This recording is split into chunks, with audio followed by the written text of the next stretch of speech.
you ever spent any time in Queens, you've probably driven on this one highway. Maybe taken it to Brooklyn or all the way to Nassau County. Regardless of where you took it, you're probably familiar with this one section of the highway that is extremely rough. We're about to pass over it right now.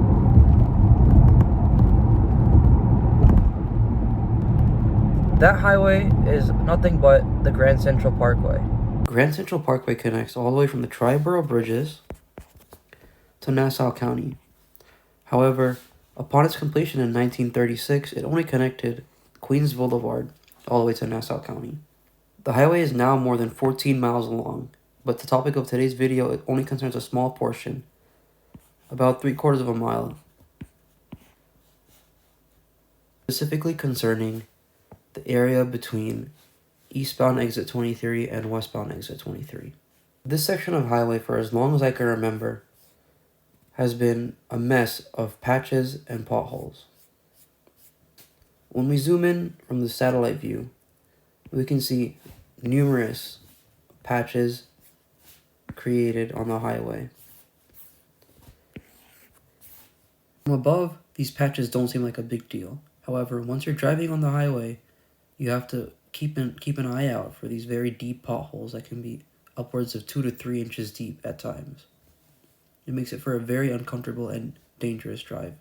On my daily commute to school every day, especially during the winter, I would see repair trucks blocking off entire lanes of traffic just to patch one hole, and this would be every morning. And every day I drove past this highway, there would be a new pothole for me to avoid on the way back. And for as long as I can remember, as a kid, I've always wondered why this section of the highway has been so rough to drive over. However, before we can answer that question, we have to make some observations. Jumping into Google Maps and going into Street View, we can get a better glimpse of all of the potholes. We can see that the transition between the asphalt and the concrete portions of the highway is where a lot of the potholes begin to show.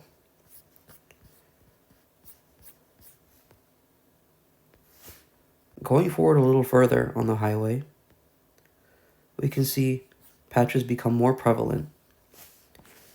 There are some square ones, and there are ones that are filled with asphalt.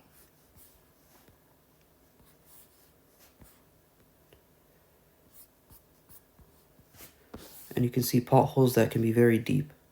Going back to the satellite view, we can see almost exactly where these patches begin.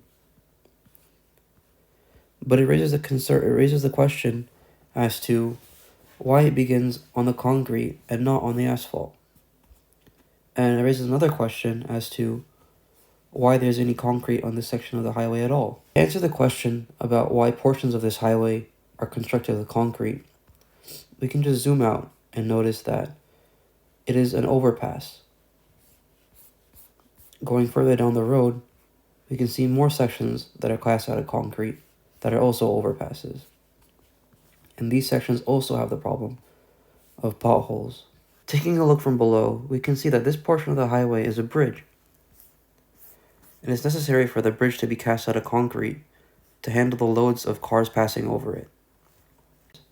We can now ask the question, why is this concrete so worse for wear? We can begin by talking about specific joints called control/expansion joints.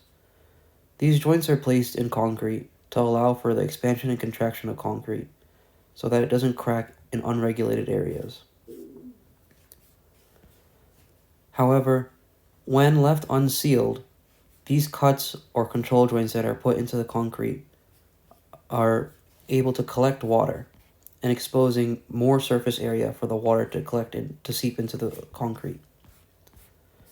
And then once the temperature drops below freezing, the concrete will crack and expand due to the water expanding when freezing.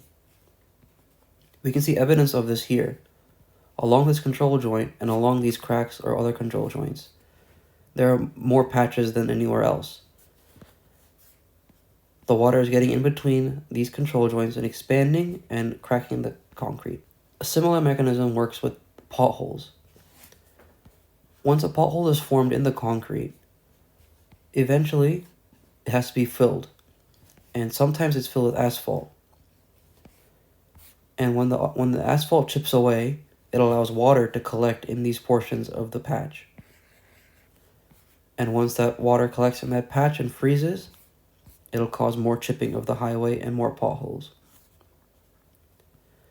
Now, the more correct way to fill these potholes is to cut out the damaged area, making the area of repair bigger than the damaged concrete to ensure no chipping concrete. And this is how these patches are supposed to look. We can see the cuts made and the concrete being flushed to the surface to not allow water to be able to pool anywhere. However, inevitably, these cut joints will collect water, and the same thing will happen. Water will get in between those cracks and cause more cracking of the concrete. Mechanism salt scaling is a chemical reaction with salts as a deicer. When the salt reacts with the calcium hydroxide found inside the concrete, it creates a compound called calcium chloride hydroxide. Upon the creation of this compound, it expands, forcing concrete to chip up. And if you take note of this equation here, the salt and the calcium hydroxide form this compound. It doesn't require any water for this to happen, meaning just the addition of salt can cause this pitting and chipping of the concrete. Now, the chipping and pitting of this concrete may not pose an immediate problem. However, it allows water to pool within these gaps. And when water pools within these gaps, it's exposed to more surface area of the concrete. It'll be able to seep into the pores, and then once freezing temperatures are reached, it'll cause it to crack some more. Another method of the concrete cracking is just due to the sheer age of the concrete. The lifespan of concrete decks on highways are usually only 20 to 40 years. And the highway was completed in 1936. 40 years later puts it at 1976. But around 1966, highways were starting to be designed with grooves to improve traction in wet conditions.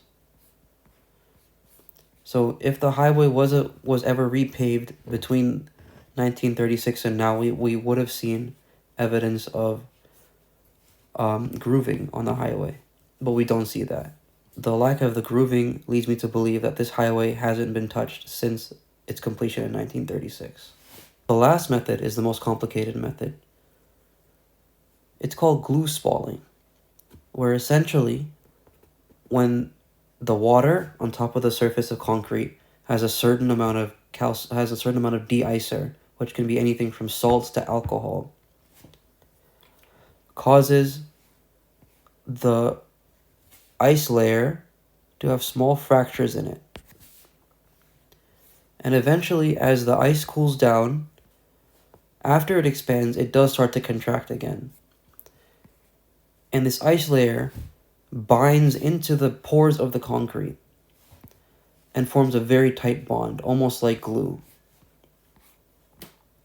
Now the ice will eventually start shrinking more than the concrete does. And the forces inside the concrete and the forces inside the ice will eventually cause the ice to crack. And because of how much force is being applied to the connection between the ice and the concrete, once the ice cracks, it forms small cracks inside of the concrete that go well into the surface. Now, once these cracks are introduced, they allow for water to seep inside of. Between the years of 1936, when this highway was completed, and 2024, there has been a lot of advancements in the construction industry with better materials and better practices. So hopefully we can see this road lasting a lot more than it has originally. Thanks for watching my video. I hope that you enjoyed it. And if there's any mistake that I made, please let me know.